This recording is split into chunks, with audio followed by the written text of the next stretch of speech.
E aí, pessoal, tudo certo? Mais um episódio do Descomplica Direito. Episódio especial esse.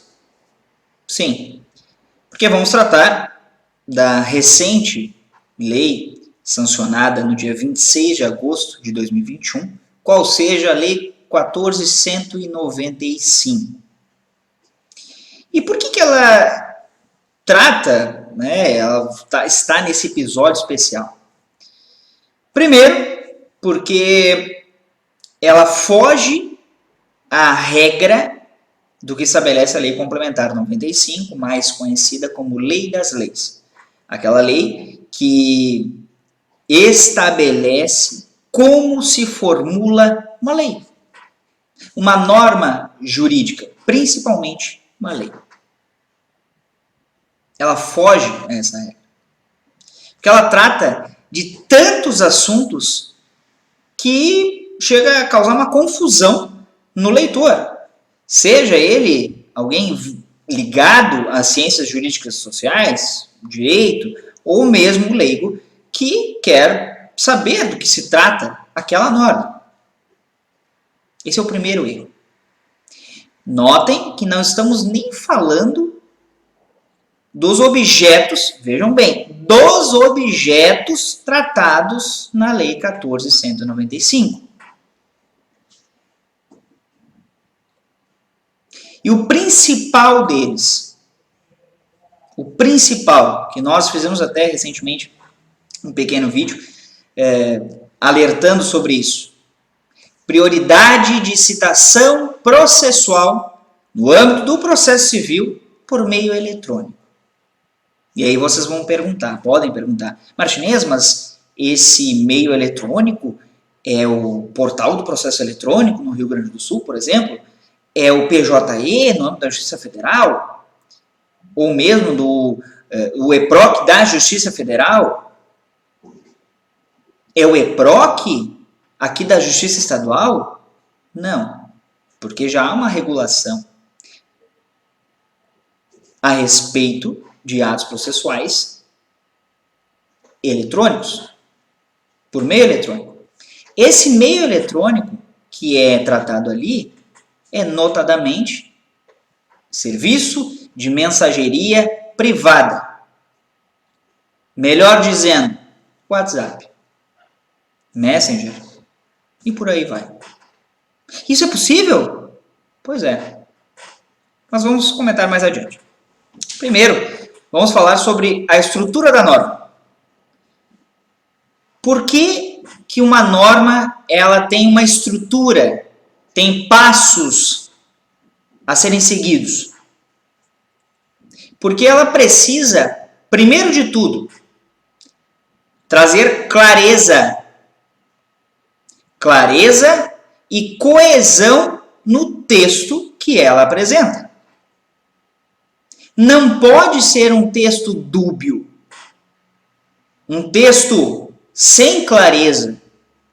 Porque imaginem só, se num texto que ele é claro o suficiente, as interpretações são várias, são inúmeras, imaginem se não houvesse essa previsão legal de clareza e coesão textual. Coesão é porque o texto ele tem que seguir uma lógica. Início, meio e fim. Ele tem que tratar logicamente daquilo que objetiva. E esse é o primeiro problema da Lei 14.195. Por quê? Se vocês forem pegar o texto publicado lá no site do planalto.gov.br, que, aliás, não está sequer compilado ainda. O que é compilado? Aquela parte que foi alterada, que foi revogada de maneira expressa ou tácita, ela continua lá. Não está com o grifo, com o traço que normalmente as leis alteradas aparecem. Porque o dispositivo alterado, ele não pode ser simplesmente retirado da norma mãe, como nesse caso, nos exemplos do Código Civil. Altera lá, por exemplo, a prescrição intercorrente. Esse é o primeiro problema. A ementa tem, no mínimo, 20 linhas. A ementa é o resumo da norma. Por que revogaram aqui, nós vamos contar quantos dispositivos, mais ou menos, se tratam, ficam revogados lá no artigo 57. O decreto 13609 de 1943, o decreto 20256 de 1945, a lei 2145 de 53, a lei 2410 de 55, 2698 de 55, 2807 de 56, ou seja, só aqui nós temos pelo menos 6 normas alteradas. Ao todo, no mínimo umas 15 a 20 normas alteradas. Esse é um problema. Porque a norma, além de tratar de muitas coisas, muitos assuntos, ela se torna enfadonha, grande demais, entre aspas. Pouco objetiva e pouco clara. Porque ela começa tratando lá no seu artigo 1º, isso para aqueles acadêmicos de direito ou interessados, ou meus colegas da advocacia, a lei complementar 95, ela estabelece que a primeira coisa a ser tratada numa lei é o objeto. O artigo 1º de qualquer norma tem que trazer o assunto a que se dedica. E vejam, se eu tenho uma norma alteradora que vem a alterar pelo menos 15 a 20 outras normas, leis, decretos, leis, o artigo 1º, que trata desse objeto, diz o seguinte: esta lei dispõe sobre a facilitação para a abertura de empresas, sobre a proteção de acionistas minoritários, sobre a facilitação do comércio exterior, sobre o Sistema Integrado de Recuperação de Ativos, o CIRA, sobre as cobranças realizadas pelos conselhos profissionais. Opa! Conselhos profissionais? Mas o que tem a ver com empresas? Facilitação do comércio interno e externo, de abertura de empresas. Aí eu vou tratar sobre cobranças de conselhos profissionais. Aí eu vou tratar, mais adiante, sobre a profissão de tradutor e intérprete público, sobre a obtenção de eletricidade, sobre a desburocratização societária. Mas como? O que uma coisa tem a ver com a outra? O que uma coisa tem a ver com a outra? Seguindo, de atos processuais e prescrição intercorrente na Lei 10.406 de 2002, ou seja, o Código Civil. Aí eu trago diversas leis e trago pelo menos 2 codificações, o Código de Processo Civil e o Código Civil. Mas será que não seria muito melhor, em termos de coerência sistêmica, lógico-sistêmica, processual, normativa, e não só processual, evidentemente, direito material, que fossem separadas com os seus respectivos objetos? Essa lei parece um Frankenstein, com uma colcha de retalhos, com vários retalhos que não se entendem, eles não combinam. Não combinam. Eu trago para vocês, como foi citada a Lei Complementar 95, e mais especificamente, vejam bem, o artigo 7º, O primeiro artigo do texto indicará o objeto da lei e o respectivo âmbito de aplicação, observados os seguintes princípios. Inciso 1. Vejam que a minha crítica não é apenas pelo que eu acho, pelo que eu penso. Não, ela tem embasamento em lei, tem embasamento legal. Excetuadas as codificações, cada lei tratará de um único objeto. Pessoal, tem uma lei complementar que, em grau de hierarquia, é superior a essa lei ordinária, que é a 1495. Então, eu tenho aqui a lei complementar 95 e a lei ordinária 1495. E o artigo 7º estabelece isso. Eu não sei como que isso passou pela revisão da Procuradoria Jurídica. Não sei, do Congresso Nacional, não sei como que isso passou. Ou os colegas avisaram, enfim, tem congressistas de grande tempo, de largo tempo lá, mas fizeram o que quiseram. E aí temos uma lei redigida de maneira absurda e contrária à própria lei. Contrária à própria legalidade. Inciso 2. Não bastasse o inciso 1, que já é um freio a essa produção legislativa de maneira enfadonha. Inciso 2. A lei não conterá matéria estranha a seu objeto ou a este não vinculada por afinidade, pertinência ou conexão.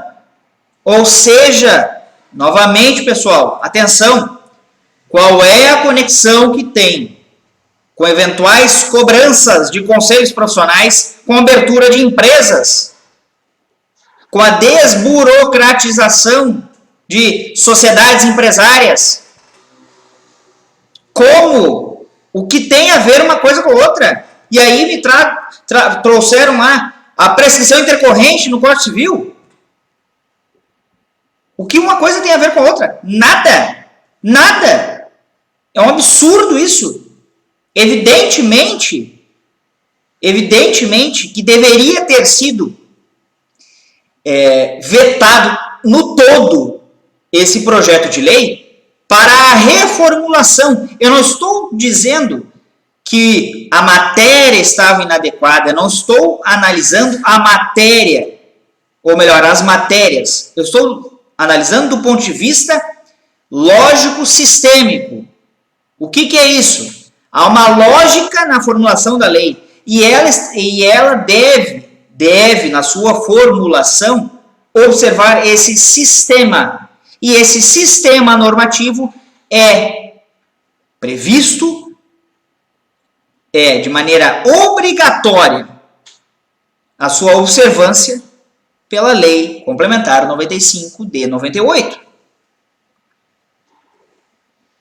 Então, não bastassem esses problemas técnicos da lei, vamos nos ater aqui especificamente a um ponto muito polêmico. Poderíamos falar sobre todas as matérias aqui tratadas, mas eu vou me ater especificamente à questão da citação. Citação por meio eletrônico. Por quê? Vejam bem. O CPC estabelece não vamos dizer que uma hierarquia, mas uma lógica de realização de atos processuais. A citação vai ser feita, primeiramente, de uma forma, não logrando êxito daquela forma, na segunda forma, terceira, quarta, enfim. Até chegar à citação por edital, por exemplo. Ou, em casos extremos, não só o edital, mas em casos extremos em que o réu, a ré, enfim, a parte contrária que não seja a autora, esteja se ocultando até uma citação por hora certa. Mas vejam que isso é a lógica do processo. Inclusive, essa lógica também é observada no processo penal. A lógica é quase a mesma. Mas vamos nos ater ao processo civil. Olha o problema. Em razão, com o advento da pandemia, o CNJ publicou instruções normativas, resoluções, estabelecendo o seguinte: olha, em razão do distanciamento social e para não parar de todo o processo, as ações judiciais, então possibilitou-se intimação de atos processuais por meio eletrônico, WhatsApp, por exemplo. Em alguns casos, a citação, vejam bem, a citação também por meios eletrônicos. Obrigatório? Não. Possível? Não obrigatório. Mas ainda com a prioridade normal de citação. Qual seria essa prioridade normal, legal de citação? Aquela que é estabelecida lá no Código de Processo Civil. O artigo 246, antes da alteração da 14.195, diz o seguinte: a citação será feita, dois pontos, inciso 1, pelo correio, com ou sem aviso de recebimento, que é a famosa carta AR. Inciso 2, por meio de oficial de justiça, que é aquele serventuário que vai e realiza determinado ato processual, a citação ou a intimação, nesse caso a citação. 3, pelo escrivão ou chefe de secretaria, se o citando comparecer em cartório. Quando a pessoa, parte contrária no processo, comparece no cartório de determinado fórum daquela comarca respectiva, e aí o escrivão, o oficial escrevente, o chefe do cartório, a chefe do cartório, dá por citada a parte contrária que lá teve acesso aos autos. 4, por edital. Por edital. Ok. Não encontrado, esgotadas as tentativas de citação, aí eu trago citação por edital. Corre 30 dias, dá-se por citado. 5, por meio eletrônico conforme regulado em lei. E aí tem um problema. O CPC, ele é de 2015. Já existia o serviço de mensageria eletrônica, como o WhatsApp. Mas não havia regulamentação em lei, a não ser, evidentemente, no caso de atos processuais eletrônicos, em que, a não ser no caso de atos processuais eletrônicos, em que a parte representada por seu procurador, por sua procuradora, então era possível, não havia até o momento a regulamentação em lei para isso. Então, alguns juízes, em algumas comarcas pelo Brasil, estavam por si realizando dessa forma, principalmente no caso dos juizados especiais. Por quê? Porque o juizado especial civil, por exemplo, trata de matérias de menor complexidade. Mas vamos deixar esse menor complexidade com um asterisco, porque nem sempre é isso. Mas normalmente são causas de menor complexidade. Mas não havia isso. O CNJ, por sua vez, expediu, editou normas nesse sentido, em razão do distanciamento social, em razão da pandemia e tudo mais.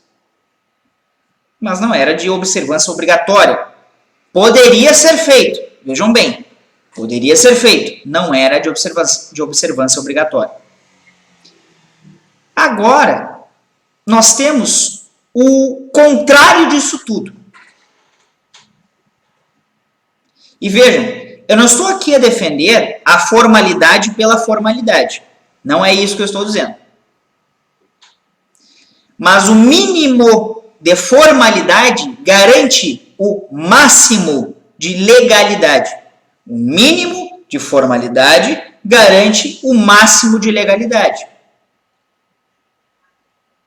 Porque agora, com a alteração promovida pela Lei 14.195, a ausência de confirmação do recebimento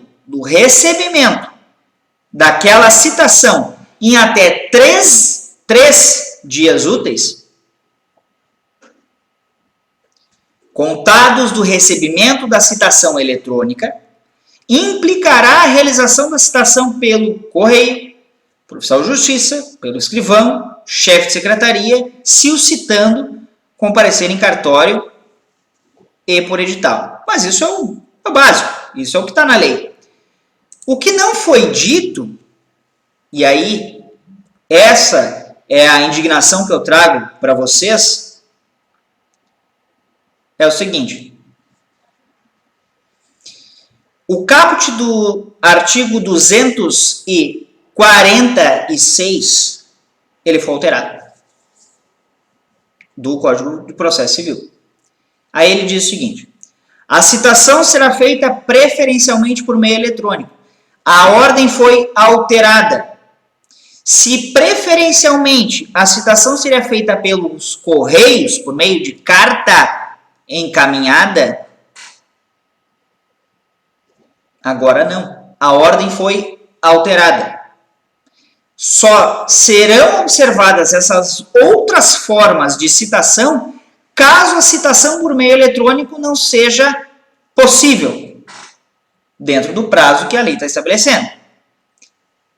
Então, a citação será feita preferencialmente por meio eletrônico no prazo de 2 dias úteis, contado o prazo da decisão que a determinar. Ou seja, a partir do despacho de recebimento da inicial, tem 2 dias o cartório, o serventuário da justiça, para realizar a citação. Úteis. Por meio dos endereços eletrônicos indicados pelo citando no banco de dados do Poder Judiciário, conforme regulamento do CNJ, Conselho Nacional de Justiça. Ou seja, ainda devemos esperar por uma regulamentação do CNJ. Mas, olha que curioso. Se o Código de Processo Civil novo é de 2015, com início em 2016, a sua vigência, e até o momento não havia regulamentação por essa outra forma de citação por meio eletrônico, então quanto tempo mais nós vamos aguardar para o CNJ regulamentar isso que a própria lei está dizendo que ele tem que regulamentar? E seria a competência do CNJ regulamentar isso? Bom, fica questionamento. E mais, aí a parte que nos interessa. O malfadado parágrafo 1º A. Porque os incisos de 1 a 5, 1 a 5, em números romanos, evidentemente, estão revogados. Revogados. E por que eles foram revogados? Evidentemente, aí, observando minimamente a Lei Complementar 95, que a estrutura ela não pode ser substancialmente alterada, senão perde a noção legal, a norma,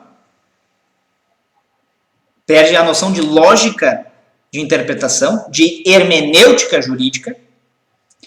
Os incisos de 1 a 5 foram revogados e foi, como já existia o parágrafo primeiro, o parágrafo primeiro A. O parágrafo primeiro A. E esse parágrafo primeiro A, ele vai tratar exatamente disso que nós estávamos falando. A ausência de confirmação em até 3 dias úteis contados do recebimento da citação eletrônica implicará a realização da citação. Ou seja, não logrando êxito na citação por meio eletrônico, aí sim, aquelas outras hipóteses. Pelo correio, por oficial de justiça, pelo escrivão ou chefe de secretaria solicitando comparecer em cartório ou por edital. E mais, o legislador foi além. Parágrafo 1º-B. Na primeira oportunidade de falar nos autos, ou seja, na contestação, o réu citado, nas formas previstas nos incisos 1, 2, 3 e 4 do parágrafo 1º-A deste artigo, deverá apresentar justa causa para a ausência de confirmação do recebimento da citação enviada eletronicamente. Ou seja, a parte citanda deverá justificar por que não deu o recebido. A confirmação lá naquela mensagem. Pior disso tudo. Se não bastasse esse problema que foi criado, sem o mínimo de observância, e me parece também sem o mínimo de estudo por parte do legislador, ou dos legisladores, no caso, parágrafo 1º-C, pode piorar, confia em mim. Considera-se ato atentatório à dignidade da justiça passível de multa de até 5% do valor da causa, deixar de confirmar no prazo legal, sem justa causa, o recebimento da citação recebida por meio eletrônico. Considera-se ato atentatório à dignidade da justiça, passível de 5% do valor da causa, a multa a ser aplicada, no caso de não confirmação no prazo legal, sem justificativa do recebimento da citação recebida por meio eletrônico. O que era ruim ficou pior. Ah, mas Martinez, hoje todos nós temos WhatsApp, Telegram. Mas me digam uma coisa.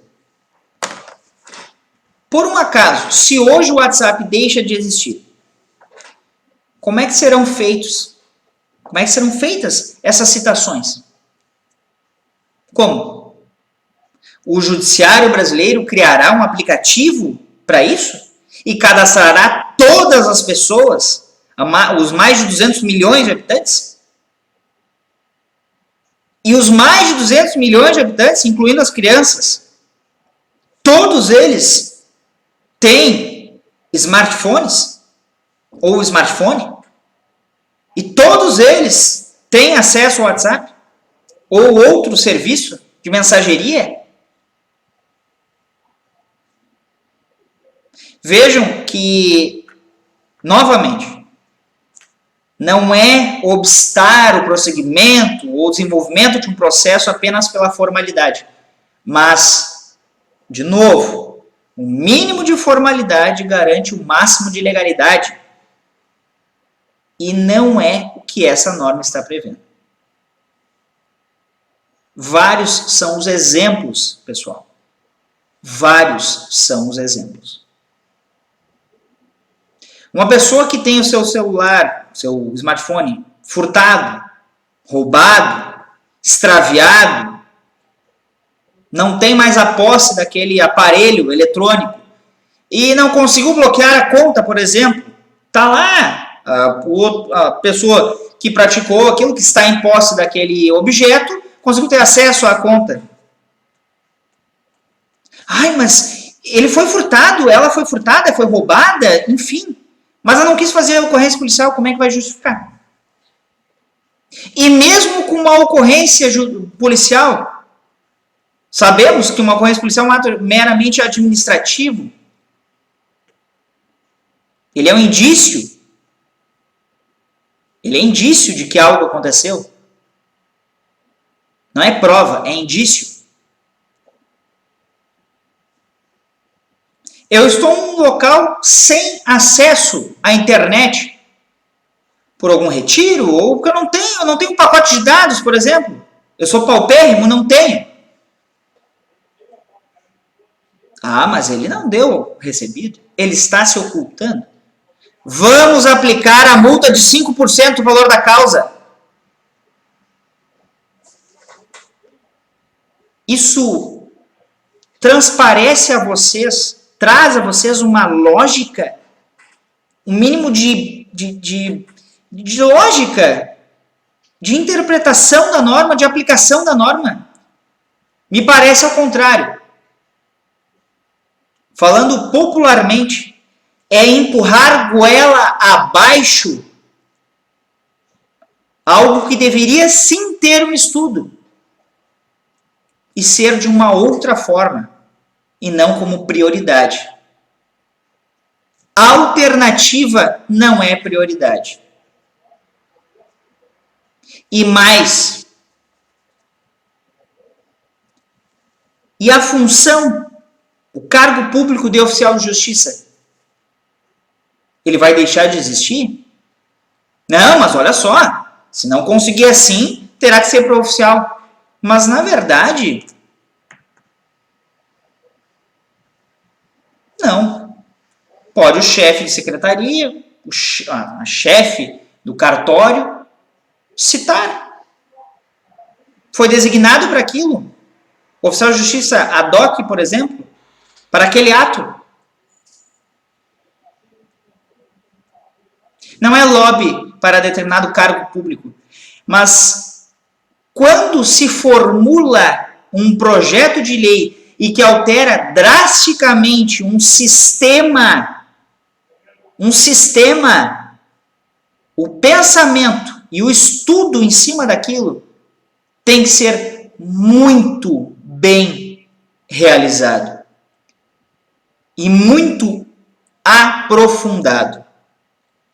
Detalhe, falamos sobre isso, o vídeo é longo, mas a análise é oportuna.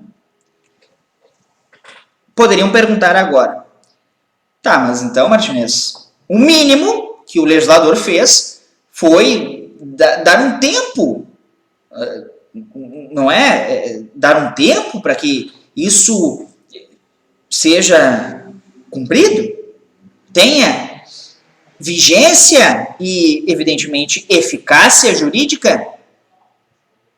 No mínimo 6 meses. Não. Com relação às outras normas, sim. Mas, notadamente, quanto ao caso da prescrição intercorrente, que só pincelamos, lá do Código Civil, quanto principalmente, o objeto do nosso vídeo aqui, da nossa análise, e do podcast também, do Código de Processo Civil, da citação por meio eletrônico, da preferência por meio eletrônico, não. Artigo 58. Esta lei entra em vigor na data de sua publicação e produzirá efeitos. Dois pontos. Inciso 5. Na data de sua publicação, quanto aos demais dispositivos. Por quê? Porque o inciso 1 a 4 remetem especificamente a outras normas, e o inciso 5, não, quanto aos demais dispositivos na data de sua publicação. Isto é, amanhã, você naquele processo que está com uma dificuldade, o processo já existe. É possível pedir, requerer ao juiz que a citação seja por meio eletrônico? A resposta é sim, evidente. Eu tenho uma lei aqui que está alterando o Código Processual Civil e ele é de aplicabilidade imediata. Ela é de aplicabilidade imediata. Está aqui, na data de sua publicação. Então, desde a semana passada, pode ser requerido. E não estou nem dizendo de ações que foram ingressadas posteriormente, não. Ações em tramitação. Em tramitação. Que, evidentemente, com a sua justificativa, muitos magistrados e magistradas dizem não, só em último caso. Vamos observar citação por meio eletrônico, por WhatsApp, Messenger, Instagram, Telegram, porque o meio eletrônico não está especificado. Não está especificado. Pode ser por e-mail? Pode. Eu tenho que dar o recebimento. Eu tenho que avisar que eu recebi. Então, pessoal, senhoras e senhores, e todos e todas que estão acompanhando esse conteúdo, é um problema criado pelo legislador que vai gerar uma dor de cabeça absurda e, com certeza, mais cedo ou mais tarde chegará às portas do STJ para a interpretação da lei federal. Que não esqueçam, interpretação de dispositivo de lei federal e de lei de norma federal compete a quem? Superior Tribunal de Justiça, STJ. Então, polêmica e problemas para todos nós, aqueles que são advogados, advogadas, magistrados, magistradas, promotores e promotoras, defensores e defensoras públicas e as partes do processo. Gostaram do conteúdo? Não se esqueçam de se inscrever no canal, de ativar o sino para notificações de novos vídeos, de compartilhar esse conteúdo aqui, de nos seguir no @descomplicadireito01 lá no Instagram, como também no Spotify e em outros serviços e plataformas de áudio. Era isso por hoje. Um abraço a todos e todas e até mais.